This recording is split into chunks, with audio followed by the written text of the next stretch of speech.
ಸವದಿ ಒಲಿದು ಬಂತು ಡಿಕೆ ಸಂಪುಟದಲ್ಲಿ ಮಂತ್ರಿಗಿರಿ ಕೊಟ್ಟ ಮಾತು ಸಿಎಂ ಉಳಿಸಿಕೊಂಡಿದ್ದಾರೆ ಡಿಕೆ ಶಿವಕುಮಾರ್ ಅವರು.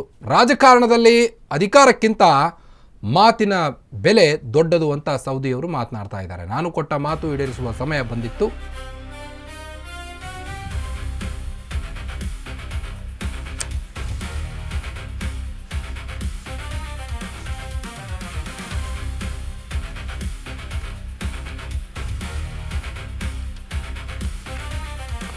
ಸೌದಿಗೆ ಒಲಿದು ಬಂತು ಡಿಕೆ ಸಂಪುಟದಲ್ಲಿ ಮಂತ್ರಿಗಿರಿ ಪಟ್ಟ.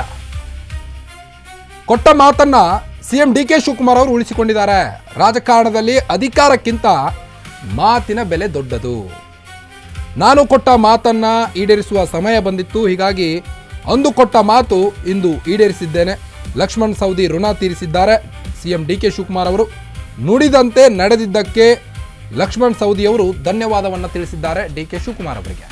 ಅಂದು ರಾಜಕೀಯ ಅತಂತ್ರದಲ್ಲಿದ್ದಂಥ ಲಕ್ಷ್ಮಣ್ ಸವದಿಯವರು 2023ರಲ್ಲಿ ಲಕ್ಷ್ಮಣ್ ಸವದಿಗೆ ಬಿಜೆಪಿಯಿಂದ ಟಿಕೆಟ್ ಕೈ ತಪ್ಪಿತ್ತು.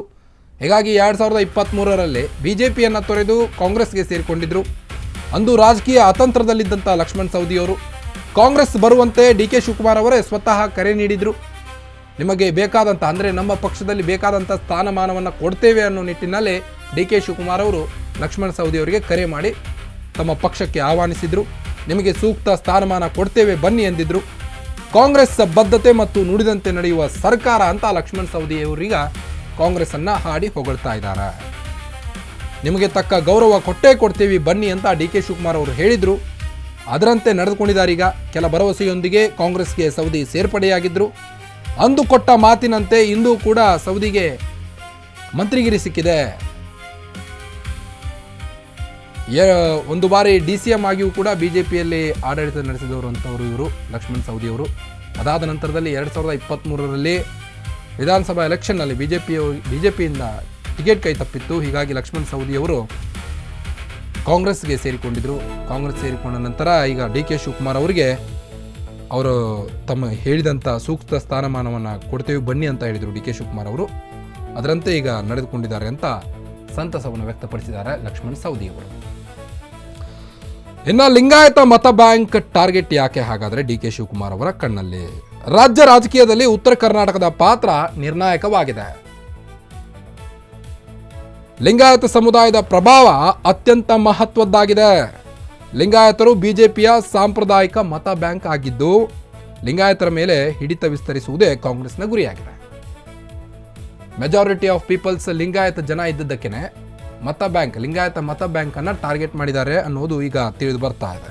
ಲಿಂಗಾಯತರ ಮೇಲೆ ಹಿಡಿತ ವಿಸ್ತರಿಸುವುದೇ ಕಾಂಗ್ರೆಸ್ನ ಗುರಿಯಾಗಿದೆ. 2028ರ ಚುನಾವಣೆಯನ್ನು ಗುರಿಯಾಗಿಸಿಕೊಂಡು ಲಿಂಗಾಯತರ ಮೇಲೆ ಹಿಡಿತ ಸಾಧಿಸಲಿಕ್ಕೆ ಕಾಂಗ್ರೆಸ್ ಈ ಗುರಿಯನ್ನು ಹಮ್ಮಿಕೊಂಡಿದೆ. ಸಹಕಾರಿ ಸಂಘಟನೆಯ ಬಲ ಹೊಂದಿರುವಂಥ ಲಕ್ಷ್ಮಣ್ ಸವದಿಯವರು ಲಿಂಗಾಯತ ಸಮುದಾಯದಲ್ಲಿ ಸವದಿಗೆ ಸಚಿವ ಸ್ಥಾನ ನೀಡಿದ್ದಕ್ಕೆ ಬೆಳಗಾವಿಯಲ್ಲಿ ಹೊಸ ಕ್ರಾಂತಿ ಶುರುವಾಗಿದೆ. ಈಗ ಲಕ್ಷ್ಮೀ ಹೆಬ್ಬಾಳ್ಕರ್ ಅವರಿಗೆ ಕೈ ತಪ್ಪಿದೆ, ಲಕ್ಷ್ಮಣ್ ಸವದಿ ಅವರಿಗೆ ಸಿಕ್ಕಿದೆ.